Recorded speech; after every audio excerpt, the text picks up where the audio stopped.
Hey,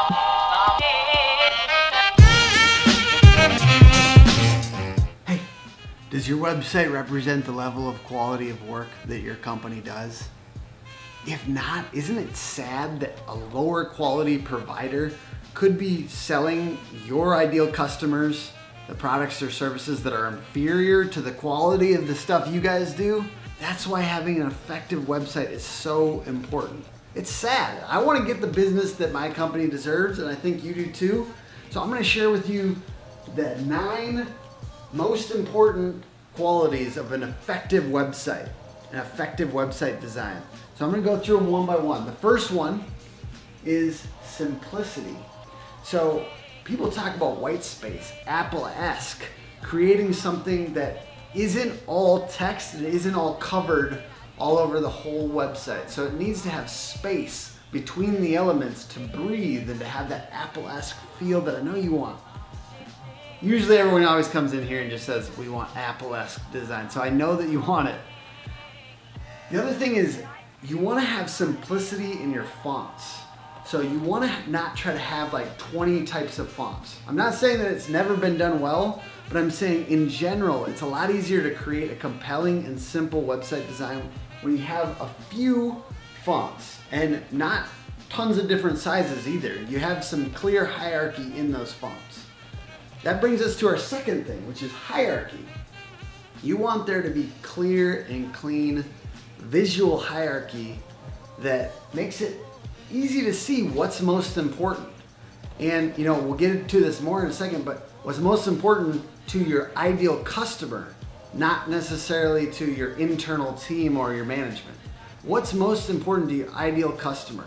And how can we prioritize a couple things towards the top? An image that shows an ideal customer enjoying the benefits of your product or service, and the types of headlines that are actually persuasive to those people. What questions are your salespeople asking? Or when you're talking to an actual ideal customer, what questions are we asking that are actually getting an emotional response? What pain points are we solving? How can we draw those out? Number 3, contrast. And in this case, I'm just talking about simple visual design contrast. You don't want a washed out background with gray text on top of it, right? It's hard to see. So you need to have darker background if you're gonna have lighter text, and vice versa. You need to have darker text on lighter background. That's super important. It's also important to have kind of visual interest contrast on the way down the page. So these longer scrolling websites are more popular and people are used to scrolling. You don't have to focus that much on above the fold as much as you used to. But if you're doing that, you want to have alternating light dark sections sometimes. You want to have visual contrast too for the person scrolling down the page. Number 4, benefit focused. So, we're used to talking about our products or services and we just list off all the things. It's got a 22 diameter widget. No one cares about these little things, even though you get focused on them because you're the provider and you care, and we appreciate that. We don't necessarily always care as a customer exactly all these little tiny details. Sometimes we want you to explain why it's good for us. What pain points is it going to solve for me? So you really need to figure out your ideal customer. That's super, super important. And once you know who your ideal customer is, you've answered the question, who is it for? Now, how can we just continually talk through their pain points and how our thing solves those pain points? What are these clear benefits? That goes to images of people enjoying the product or service, and also goes to this copy, making sure it's super benefit focused. Number 5, trust. If I come to your website, I haven't seen you face to face, I haven't talked to you, I haven't looked you in the eyes, I don't know who you are, I need to get some actual trust factors in view. I need to get testimonials or reviews, I need to get badges or awards, I need to know where you were written up about, I need to know who your clients are, I need to know you. So you normally say these things naturally in conversation with an ideal customer, but on the website, we can get close to giving somebody what they need to trust you. We just need to do it in big visual ways and we need to put it on every single page on the website. So trust factors are massive, and you need to have them all over your website, and you need to make sure that they match the design, but they need to be everywhere. All right, number 6, call to action. You might have heard of this one before, but it's a button. It's a button that says, that finishes the sentence, I want to. So your ideal customer says, I want to. Ours is get a free consultation. I want to get a new website. That's what should go on the button. I want to answer the question, put it on the button. You need to actually make these things emotionally persuasive, and you need to think about what's surrounding this button too. A lot of times we put these on pictures in the background. There's a picture of somebody enjoying the benefit of this product or service, and then the button answers the question, I want to, and then there's a headline that either kind of magnifies the problem that person's experiencing, or it clearly showcases a benefit to working with this company. So 7, brief then comprehensive. What does that mean? We want the content on the site to be brief.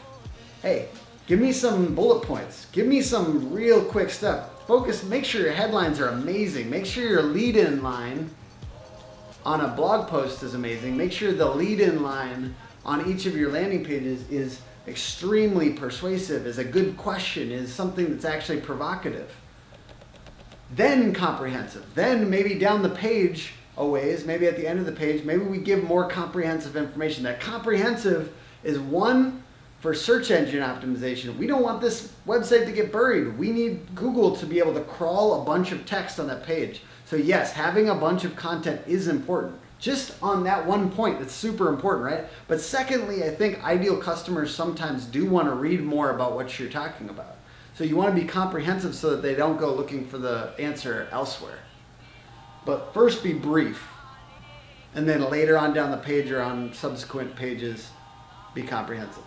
Number 8, you do need to think about what happens when somebody lands right on the page. How quickly is the website loading? How is the site coming off if you just landed there for the first time? Are there quick bullet points? Is there a clear visual image of your ideal customer or somebody like them enjoying what looks to be the benefits of your product or service? Smiles are great, right? That's why you see smiles on so many landing pages. We want there to be some kind of thoughtfulness applied to the landing page, the first thing that happens when they land on your site. And sometimes it's not the home page now, right? People are using Google, they're finding your inner pages. You need to treat those almost like a home page. You need to make sure that they look good and that they are persuasive on their own without them going to your homepage, because they often are not. Number 9, just one point on development and SEO, because we're talking about persuasive visual design for small businesses. We're talking about having a very persuasive website, right?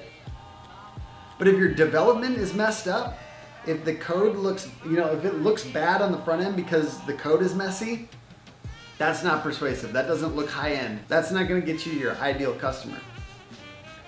So the development has to be clean. It needs to be done well. You don't want it to look choppy or sad. Sometimes I see these Wix websites where I land on the thing and everything's flickering. Yeah, that doesn't look high end. So you want to make sure that it's developed right. And then lastly, your search engine optimization needs to be on point, because you can create a really beautiful website that gets you absolutely no business. It's actually really sad, because if your search engine optimization is off, there's not going to be a lot of traffic on this thing. So just one point at the end of this, it's not all about development and SEO, but those things do matter for an effective website. So thank you so much for joining me for this whiteboard strategy session. I'm super grateful that you take the time to watch my videos, and I hope that you have a great day. Enjoy. Bye.